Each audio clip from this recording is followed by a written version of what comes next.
Yo tout le monde, c'est Warthog Sopedo par rapport aux joueurs sous-cotés dans le foot. On parlera donc de 5 joueurs et dans cette vidéo, je vous parlerai pas donc des joueurs que vous ne connaissez absolument pas, que vous avez jamais entendu parler. Je vais vous dire ouais ils sont trop forts, tout ça. Non, c'est pas du tout ça le but. C'est 5 joueurs normalement que vous connaissez tous, mais que selon moi on n'en parle peut-être pas assez ou que on les sous-estime, c'est-à-dire que leur valeur n'est peut-être pas assez mise en avant. Et vous allez voir que vous serez peut-être pas d'accord avec moi sur certains joueurs, je sais pas trop, parce qu'en fait, moi par exemple, il y a des joueurs que je trouve sous-cotés, parce que vous allez dire oui, mais non, mais tout le monde sait qu'il est très fort ou quoi. Ça dépend un petit peu des gens, mais en tout cas, ce que je sais, c'est que la plupart des gens sous-estiment un petit peu trop ces joueurs, en tout cas, selon moi. On va commencer par Jude Bellingham. Alors par rapport à Bellingham, je ne dis pas qu'il y a des gens qui disent ouais, qu'il est mauvais ou quoi, c'est pas ça. Mais Bellingham, c'est un joueur. J'ai l'impression qu'on ne se rend peut-être pas compte de ce qu'il est en train de faire actuellement. Parce qu'en fait, quand il est arrivé à Dortmund, il avait seulement 17 ans. Il venait d'Angleterre, si je ne me trompe pas, de Division 2, pour plus de 40 millions d'euros, gros transfert, tout ça. Il y avait une petite hype autour de lui. Et puis là, moi, je m'étais dit clairement que voilà, quoi, c'était un joueur, il y avait une hype autour de lui, qui vient d'Angleterre, donc ça coûte cher, tout ça. Mais je pensais vraiment pas qu'il allait réussir à faire grand-chose à Dortmund dès le début en tout cas. Et au final, en fait, sous Lucien Favre, il a directement eu du temps de jeu avec seulement 17 ans. Alors qu'au milieu de terrain, il y a des gars comme Witzel, Delaney, tout ça, qui sont quand même très bons. Après, Dortmund l'ont recruté pour plus de 40 millions d'euros et ils font jouer les jeunes, donc c'est normal aussi qu'il y ait du temps de jeu. Mais vraiment, il jouait titulaire à chaque match, alors qu'au début, il proposait rien de fou, hein. Je voyais bien ces matchs-là, il a même raté quelques matchs, tout ça. Mais bref, en fait, le truc avec Bellingham, c'est qu'il a persévéré, quoi. C'est-à-dire qu'à chaque fois, il a travaillé. On voyait que c'était un gars très exigeant. Ça se voyait directement. Il était jamais content de lui-même, tout ça. Chaque fois qu'il ratait des passes, il s'énervait tout seul, tout ça. On a directement compris, il a beaucoup travaillé, tout ça. Et aujourd'hui, il s'est complètement imposé. Titulaire indiscutable à Dortmund. Il a 18 ans maintenant. Mais le truc chez lui, ce qui me choque vraiment, c'est comment il apprend vite les choses, comment il progresse vite.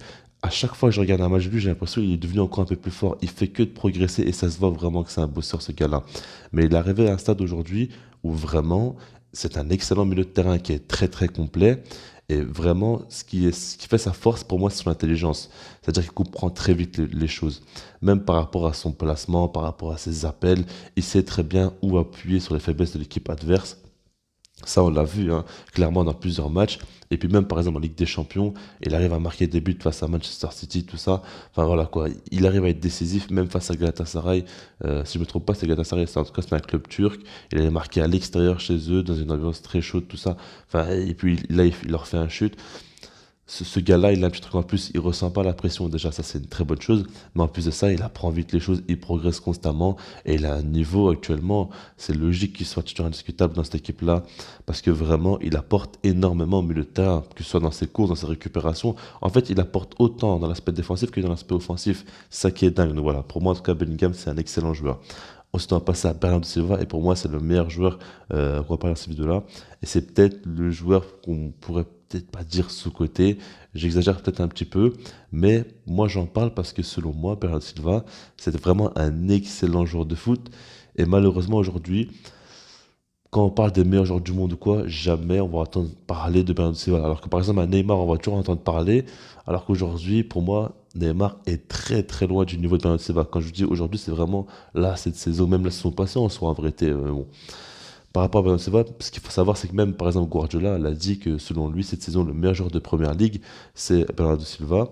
Et vraiment, il est très impressionné de son niveau, tout ça. Après, moi, ce que j'ai à dire, c'est que pour moi, peut-être Première Ligue, on va pas trop en parler, mais en tout cas, de City, de son équipe, pour moi, c'est le meilleur joueur. Parce que je le vois à chaque match, à chaque fois, c'est fou ce qu'il fait. Et il progresse constamment. Mais en fait, moi, ce qui me choque vraiment fortement chez ce joueur-là, c'est que déjà, il est coaché par Guardiola. On sait très bien que Guardiola a vraiment des exigences très très hautes par rapport aux joueurs, par rapport à ce qu'ils doivent faire sur le terrain. C'est très précis et tout ça. Mais ce gars-là, il sait jouer en tant que milieu relayeur, il sait jouer en tant qu'ailier et en tant que faux neuf avec un Guardiola derrière lui. C'est-à-dire que c'est un jeu de position. Donc la position que tu vas occuper, il va falloir vraiment que tu maîtrises très bien ce que tu dois faire et ton rôle, tu dois vraiment très bien le connaître. Mais lui, il en fait plusieurs. C'est ça qui est dingue. C'est vraiment un joueur très très intelligent. De toute façon, à City, il y a beaucoup de joueurs très intelligents. Mais lui, vraiment, c'est quelque chose quand même, hein, parce qu'il sait très bien à chaque fois qu'est-ce qu'il doit faire sur le terrain et comment tu peux occuper autant de rôles. En plus de ça, Quand on regarde son physique, il est petit en taille, il n'est pas physique et il n'est même pas non plus très rapide. C'est pas un joueur très rapide. Il n'a pas des caractéristiques physiques vraiment impressionnantes. C'est vraiment purement et simplement de l'intelligence et de la technique parce que balle au pied, il est vraiment très très fort. On a la balle qui le colle au pied, ça c'est assez dingue. Et puis cette saison, je trouve qu'il a encore passé un cap. Vraiment, il est monstrueux parce que de base, il n'est pas très décisif. C'est pas du tout un joueur qui stat, mais cette année, quand même, il met quelques petits buts, il fait quelques assists et il est impressionnant. Il est impressionnant dans le jeu, clairement. Et là où j'ai trouvé vraiment qu'il a progressé, c'est sur le fait que des fois, bah, le pied, il va casser des lignes, il va dribbler 2, 3, 4 joueurs sur une action. Par exemple, l'action face à Liverpool, où il avait dribblé 3, 4 joueurs, dont Van Dijk, qu'il avait fait tomber, tout ça. Bah, c'est fou, quoi, ce qu'il fait vraiment. En plus, ça, derrière, il fait une passe, ça devait être un assist.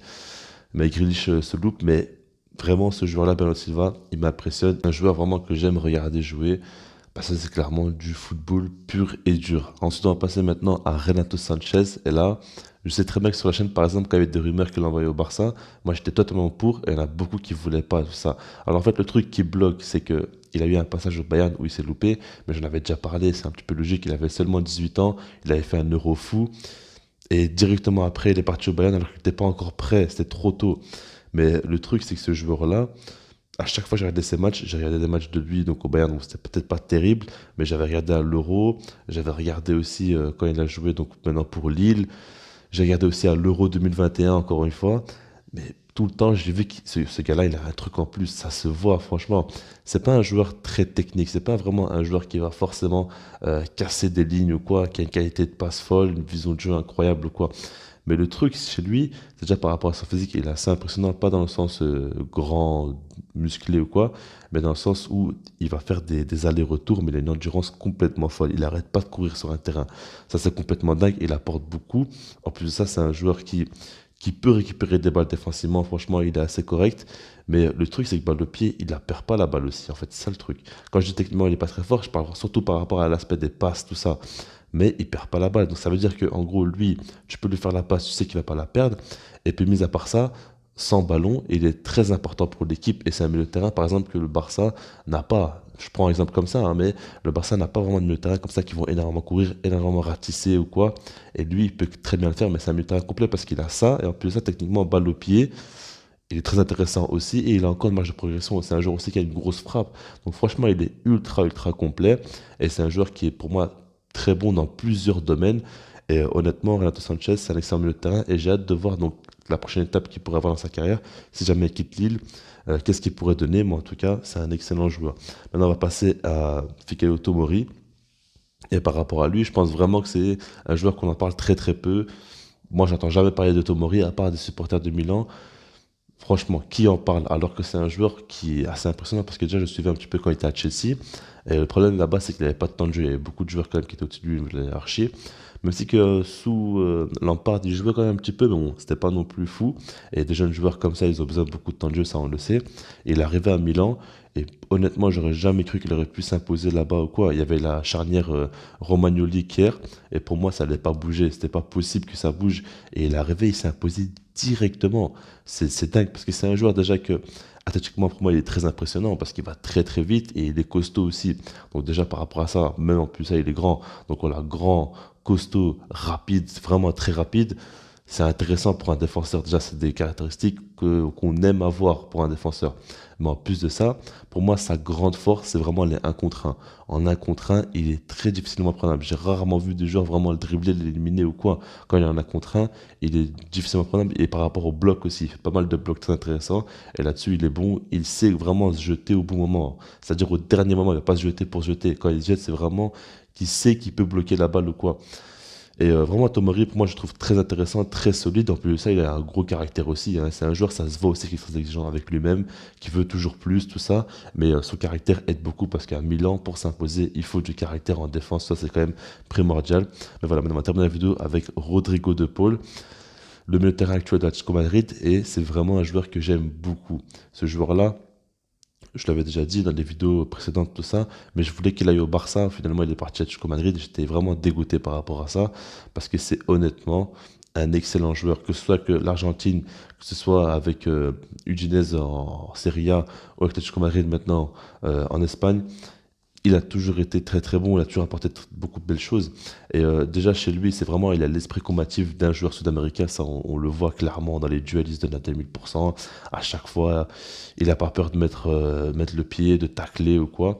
Mais mis à part ça, techniquement, qu'est-ce qu'il est fort? En fait, il a l'agressivité d'un Sud-Américain et la technique d'un Argentin. C'est vraiment ça. Parce que quand on voit par exemple l'Argentine, les passes qu'il peut faire, les transversales, qui a été technique, il peut dribbler des joueurs, tout ça, il peut combiner dans les petits espaces, il peut se montrer vraiment très important.